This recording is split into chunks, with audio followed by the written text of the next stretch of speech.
know it's an amazing story. And he was a catcher. He played in the Babe Ruth. So let me just explain, folks, for those who don't know. Like I said, my name is Mark Levine. I'm a lot less famous than Jason Mraz, but that's okay. It's not about famous. Or Matt Barr, right here. Former NBA star. Because you're not tall enough to play me. Because I'm a lot shorter than this guy.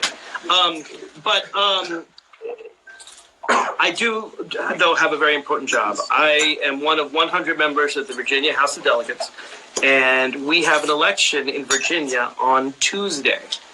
That election could change history. As I said, we're 400 years old. We've never had a progressive majority. Virginia's always been conservative. It was conservative under segregationist Democrats. It's been conservative under Republicans for the last 25 years. But now we can have a progressive majority. And that means that give us 51 Democrats. We have 49 Democrats out of 100. So we're this close. We need a majority. The Republicans gerrymandered it. So we kind of need about 56% of the vote in order to get 50. But I think we're going to do it this Tuesday. If we do that, come January, this soon, January, February, we will pass the Equal Rights Amendment. I will cast one of those votes. And like I said, I show the room. Just give an idea of folks that are in the room. Wave hello, everybody. This is very. You can see I'm not an Instagram expert.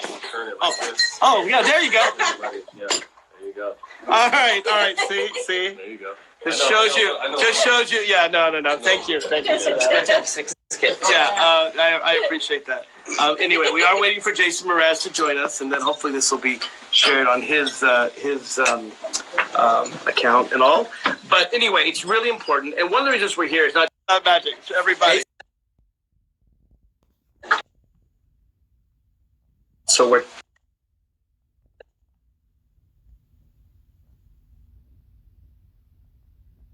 Jason Mraz, who has just joined us. That is fantastic. Let me add him. Invite him to join us. That is really cool. And he's joining us now. So Jason, I guess Jason can hear me now, but I think he has to join us. He has to push a button to join us. There he is. Well, at least something's there. Hey, Jason. What? I think you're covering up your screen. I'm not. There you are. Man, it's so there you are. Almost. Can you hear me? Everyone, take a look. There's Jason Mraz, at least a vague form of him. Can you hear me? You can. Now you can. Now you can. There are limits. Everybody. To that magic. Yes, there are limits to that magic. Everybody. Jason, hey buddy, how you doing, man? Thanks so much. Hey, for Richard. doing this. Can you guys hear me? Jason, I hear you fine. Really appreciate your image is a little vague. It's a little. I think you're buffering. You're a little fuzzy, Jason. But he's handsome enough to make you are. You're better looking than I am, even fuzzy. So that works. That works well. Great. Jason, thank you for doing this. I know you're a native Virginian. I am. From the Richmond area, Virginia. Right? Yeah, Mechanicsville, Virginia originally. And really appreciate your helping us out. So for folks who don't know, there's an election on Tuesday, and Jason has been really helpful to a lot of our candidates. So I don't know whether you got a guitar with you or something, Jason, or you just I do. You do. Look at that. Show on your guitar. You get lots of hearts for your guitar, of course. Yeah. And and I'm much lesser known. I'm Virginia State Delegate Mark Levine. I'm just here as Jason's friend. No, I'm here because we have an election on Tuesday where if the Democrats win, we will have a progressive majority. We'll pass the Equal Rights Amendment. We'll do some really good laws to restrict guns, which are way too prevalent in Virginia. We'll raise the minimum wage, do something about climate change finally, which will help the folks out in California. A whole host of things. And the main reason that we're here is a bill of mine called the National Popular Vote Bill, which would allow people to elect the president directly instead of going through the Electoral College, which is what got Donald Trump there. I'm going to stop talking because they didn't come to see me, Jason. I don't know if you want to sing for us or tell us what you think about all this? What he's doing in Virginia. Sure. Well, hopefully you can hear me. I'm sitting in a corridor as close to the outside world as possible. I'm in Eugene, Oregon on tour. I've been through 2 different Wi-Fi devices, and I'm trying to get a good signal to reach you guys here today. But I do have my guitar in hand because I'm on tour at the moment. I hope you can hear me. Can you guys still hear me? Say yay. Oh, yeah, we hear you fine. I'm just showing some of the people in the room. Go ahead. Cool. Can you hear my guitar? Absolutely. Can you sing us about Virginia or something? Well, I just have a lot of questions in general, and I always tell young artists to write about what they know, write about whatever's going on in their life. So whether that's a breakup or they've learned a new life lesson, and of course right now in today's climate, there's a whole lot going on in the headlines. So I can't help but find myself writing about my own personal life questions and how I fit into today's politics and ever-changing, chaotic environment. And I try to look for the good, but sometimes songs come up that are just filled with questions.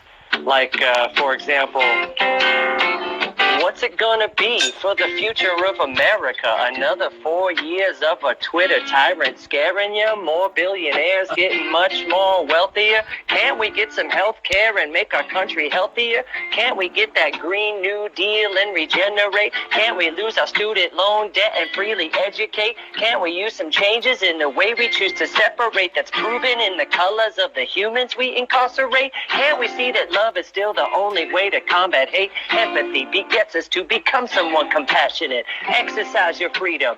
Anarchy or activism, vote louder, louder than your voice can get.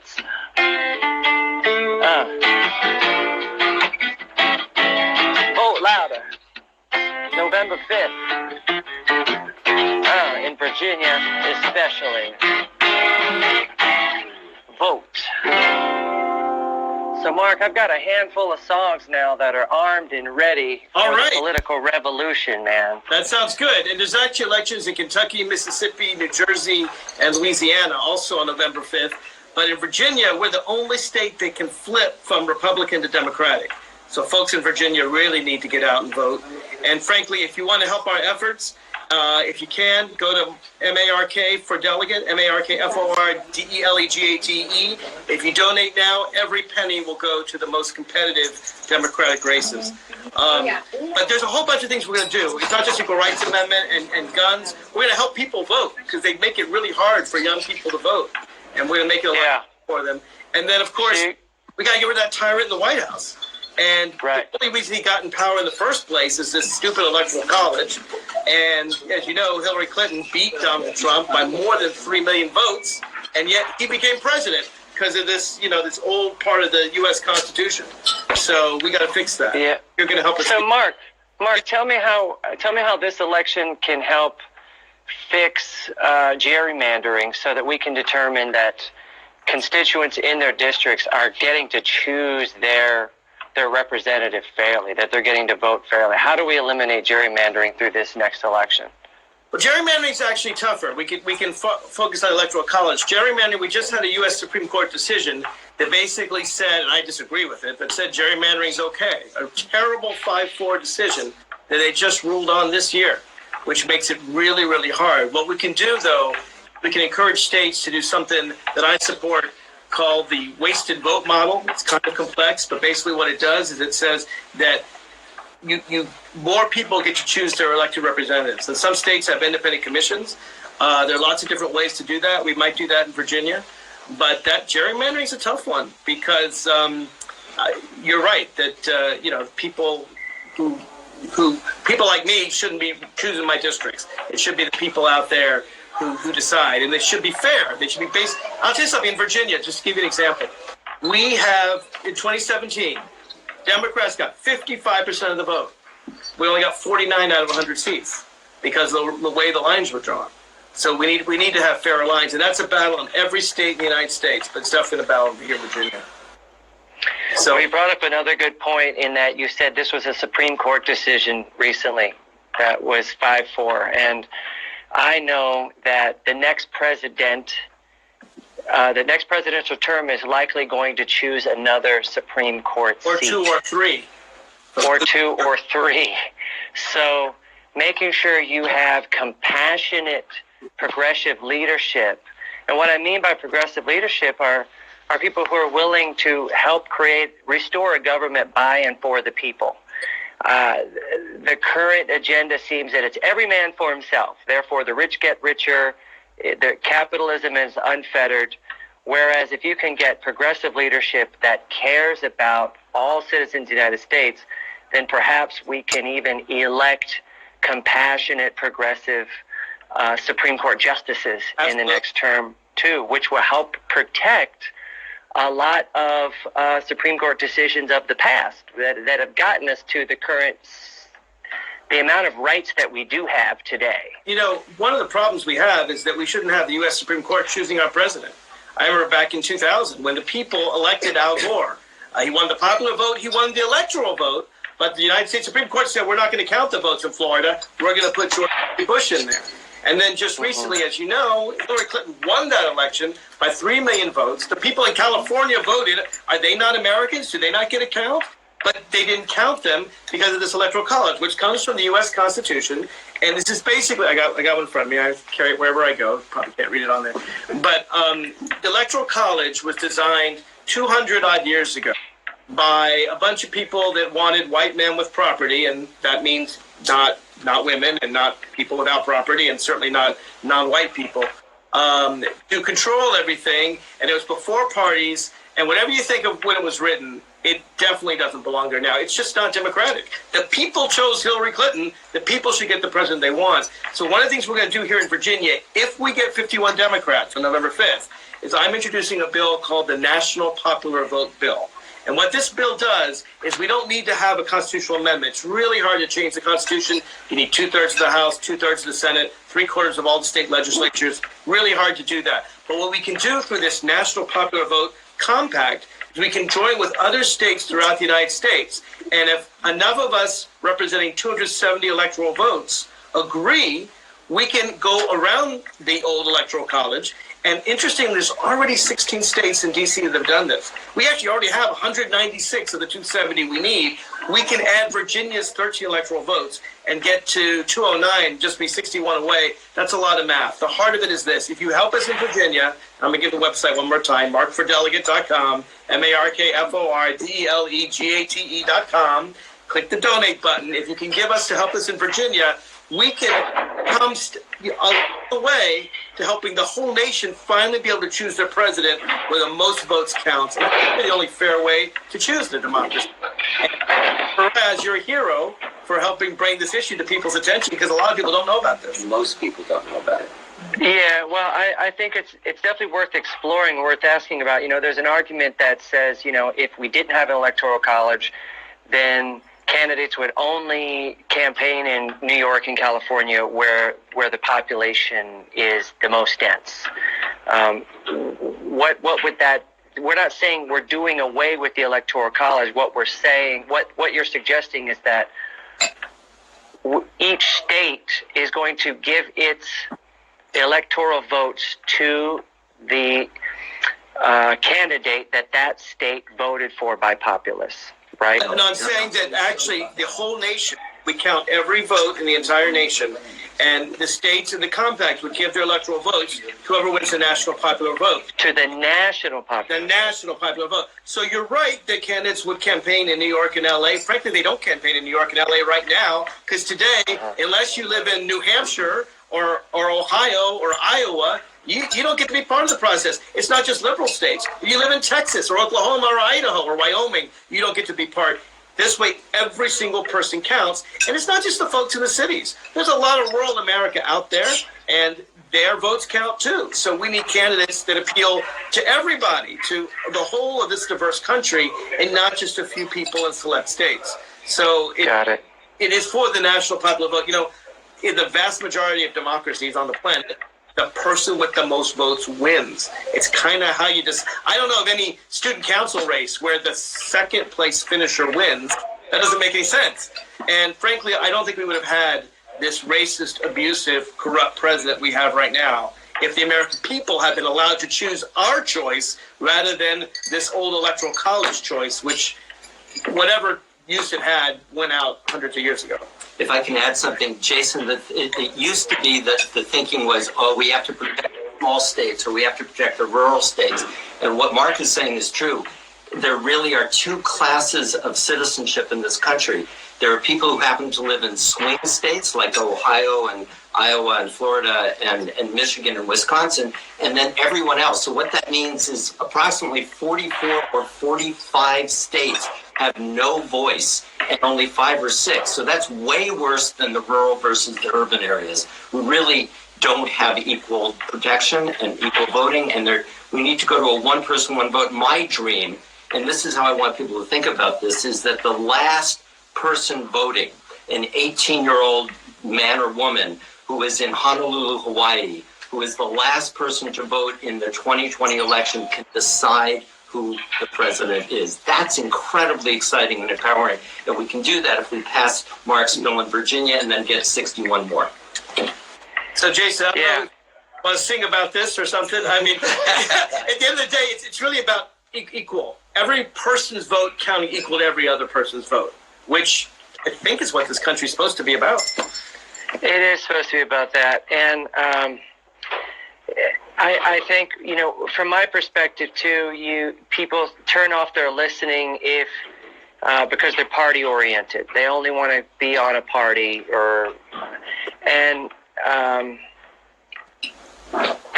I feel a little I've been a little frustrated myself the last couple of elections with party quarreling and the power brokers within each party, just making sure each party can maintain their power. And so this election especially, I've just been looking at issues. I'm going to vote for issues. I don't care what side of the aisle they're on. And even in next year's presidential race, I don't feel like I'm voting for a party. I feel like I'm voting for Bernie Sanders.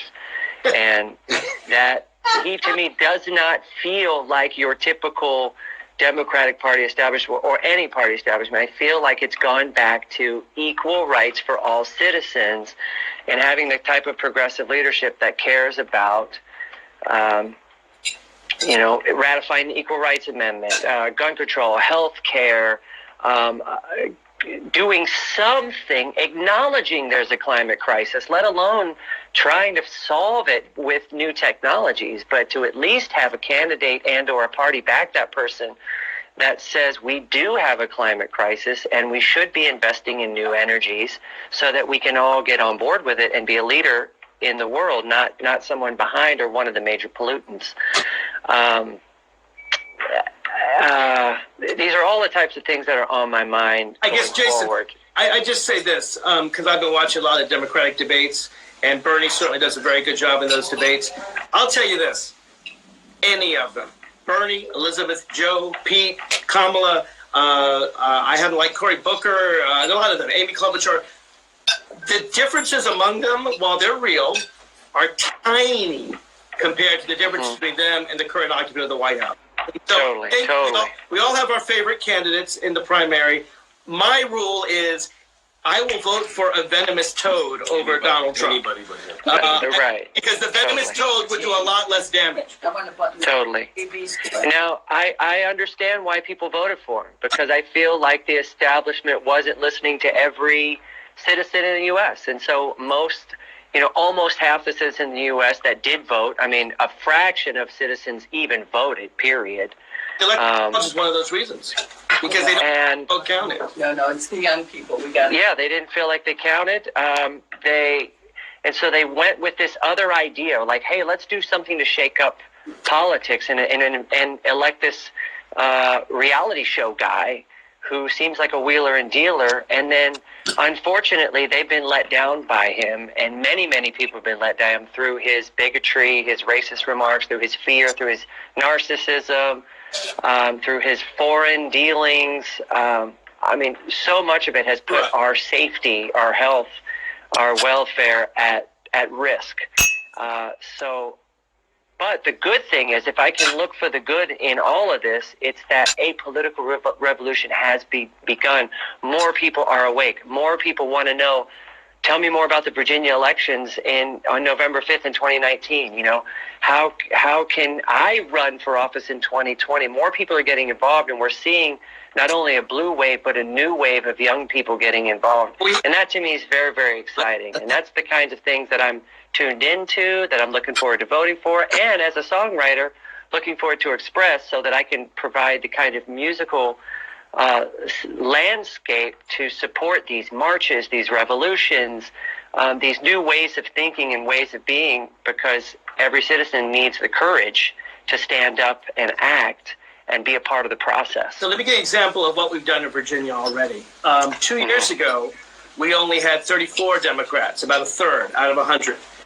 And 2 years ago in 2017, just after Donald Trump came to power, we flipped 15 seats. Now, of the 15 new members we got, 11 were women. We have the first Latina in Virginia history, the first Asian American woman in Virginia history. We have the first transgendered woman, actually Danica Rome, who I've mentored, in Virginia history, the first lesbian woman. We are changing. We're now almost equal gender parity of the Democrats. The Republicans have no blacks, and I think 4 women out of 50 some odd. We represent Virginia. They represent a very small class of Virginia. And so we've already brought in this diversity. And I'll tell you something else. We have more millennials. We have a lot of our new people are in their 20s and 30s, people who are running for the first time. And and a lot of candidates in Virginia right now on the ballot are diverse. They're younger. They're men and women. They're all races and genders, and a lot of people who grew up very poor are running as well. We have our first socialist. You'll appreciate that. Bernie Sanders will appreciate that. My colleague Lee Carter joined us 2 years ago. Our first socialist member of the Virginia House of Delegates. So we are the party of diversity. So I would just say this. I know some people don't like party labels, and people are individuals, and you got to look at the individual candidate. But I would say that among Democrats, we have a lot of diversity in America, and I don't see that among Republicans. So I must admit, I'm a Democrat. I'm pushing Democrats. But if Republicans would represent all of America, I think they'd get more votes. But they don't do that, right? I want to introduce Matt Barnes, former NBA star. Our friend Matt, He's also with us. The Lakers, the Clippers, and he's got a ring from the Golden State Warriors. And Amazing. importantly, if not more so, he was very involved in getting a bill passed in Sacramento on social justice and criminal justice. And we're really glad to have him here with us. Matt, say hi, Jason, how you doing, my man? Incredible. Hey, Matt. How you doing, man? I think you hit it on the head where the one thing that we can take from Trump is he woke a lot of people up and brought a lot of people together. You know what I mean? And I think that's the key. And getting this passed in Virginia, I think, is important because we don't feel our voice matters. So a lot of people say, why vote? You know what I mean? And the new millennials, as talented as they are, I'm about to be 40. Even people my age, we're just, it gets lazy, especially if you don't feel like you're doing something that's going to, in result of something positive. So I think, the new wave and his new, what is it called? The national popular vote. I mean, if we knew that our vote and our voice matter, we can change the world with that. I think more people would show up to vote. Mm-hmm. Right. And, oddly enough, a lot of athletes are, involved and interested. We just don't know where to start and, and where to go and how to really educate ourselves because our life is moving so fast with everything else, but realizing and slowing down that, politics is a huge part of our lives as well. So, this is something, I retired from the NBA 2 years ago, going on 3 years now, when I won a championship with the Warriors and just kind of really understanding everything else that's going on around me. And, I've really been talking to a lot of friends of mine. I mentioned to Richard on the way here that I'm going to reach out to John Wall and Bradley Beal, who played for the Wizards, who are good friends of mine, and, kind of educate them a little bit on this and see if they can, do some social media posting for us as well, just to kind of get the word out there. Because like I said, I'm done playing and I didn't really know about this, so I can only imagine that these guys have no clue of what's really going on and how important next Tuesday is. So if you live in Virginia or actually Kentucky, Mississippi, Louisiana, or New Jersey, you can vote on November 5th and you should vote. The reason I'm talking about Virginia is because obviously Virginia is more likely to flip from Republican and Democratic. We are 400 years old in Virginia. We've been around since the House of Burgesses in Jamestown, 1619. We've never had a real progressive majority. And this would give us a chance to do that for the first time in 400 years. And here's what I really like about this, for those of you who aren't big fans of the president, and I'm certainly not one of them. We are the only election between now and the impeachment of Donald Trump.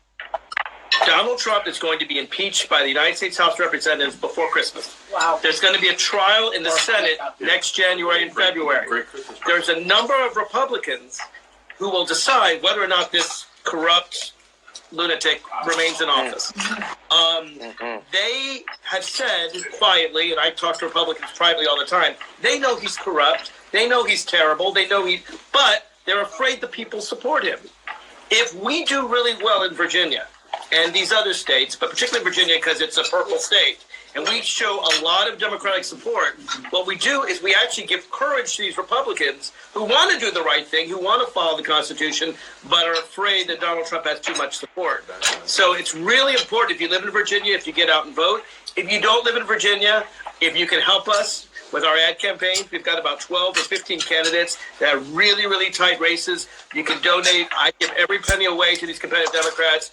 Just one more time, mark for delegate, MARKFOR delegate.com. Click on donate, whatever you can give is really appreciated. There's a Washington Post article today. These are the most expensive races in Virginia history. The National Rifle Association gave $200,000 to oppose us. This one rich billionaire in Illinois gave $500,000 to a single candidate. I'm not expecting that from the folks here, but you can give $5 or $10 or $15, whatever you can do. One of the things actually I want to do if we get in charge is actually put limitations so we don't have rich people controlling the process. And that's actually one of my bills that I'm going to put in if we get elected. And you're part of helping us do that, Jay. Tell what happened 2 years ago with the one vote. Oh, yeah. So if you can read it, you can Google it up there. 2 years ago, poor Shelley Simons, my friend Shelley Simons, a delegate down in the Hampton Roads area of Virginia. She won by one vote. We were very proud of her. They counted the votes. She wins by one vote. We were all praising her, talking about landslide Shelley. And then the day after they declared her victory, the Republicans found a vote that hadn't been counted. And they said, look, this one, which had a bunch of crossouts in it and everything struck out, this is a Republican vote. And then judges chosen by the Republican delegate running against Shelley said, yeah, we're going to count this vote. And that made it a tie. And then they pulled the name out of a bowl and it wasn't Shelley's name. And that's the reason why we are a minority in the Virginia House of Delegates today with only 49, because Shelley's vote. So seriously, every vote counts. If Shelley had gotten 2 more votes, it's easy maybe to manufacture one vote. We have to win beyond the margin of cheating.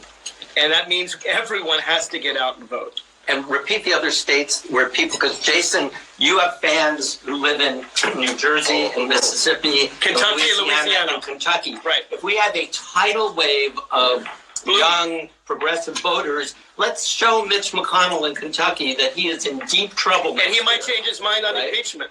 And the other thing is that young people are voting.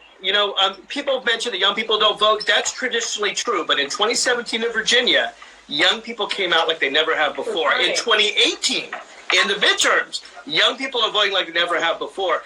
I think people, millennials, 20s, 30s, if you're 18 and you can vote, show those older than you that you care, and they will listen to you. Otherwise, they're only going to listen to people that are in their 70s and 80s because they're voting. You have rights too. You want maybe college to be more affordable. You don't want student loans to be so expensive. You want housing to be more affordable. You want the minimum wage to be higher. There are a lot of issues that young people care about. Paid family medical leave, legalizing marijuana, which, by the way, I support. There's a whole bunch of issues. There's a whole bunch of issues.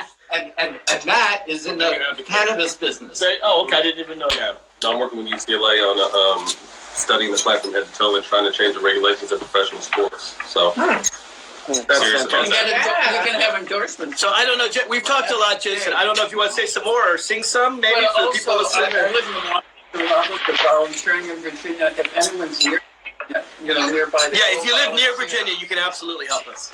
But let's play some. Or get your friends in Virginia to vote, even if you don't live there. That's all you did.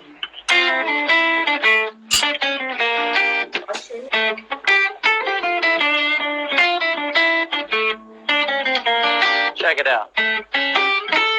World War III might be truth versus TV. Yeah, it's hard to know the story if it's owned by private media. Blu-rays blasting through these radioactive screens we have, paid for by commercials of the pills to make us sleepy. World War III won't be nuclear catastrophe. It won't be an extreme religious radical shouting of blasphemy. It won't even make it to the news in this country. The war that is poverty versus those who have the money. If corporations played along and put back in their dividends, then currency would remain in the current and flow back to the deficit. If everyone played fair and just, everyone would benefit. One more thing, then I'll shut up. Mark for Delegate. .com. By the way, none of the money goes to me. I love that, Mark. Thank you so much for for forwarding that money to Democrats that are in really tight races, man. That's really noble and generous of you. Every penny. Is he friends with Thank Taylor? you, Jason. Have a great show We need tonight. Taylor Swift to Really do this. appreciate your support. Let's give a big hand to Jason Mraz. Thank you, guys. Thank you. Thank you. Thanks for the time. Good luck, Mark, and we'll spread the word about the November 5th elections. You're the best, Jason. And, Thank you, brother. You got it. Appreciate it. Thanks again. Take care. You got it. I don't know where I've been. Wow. You sent him on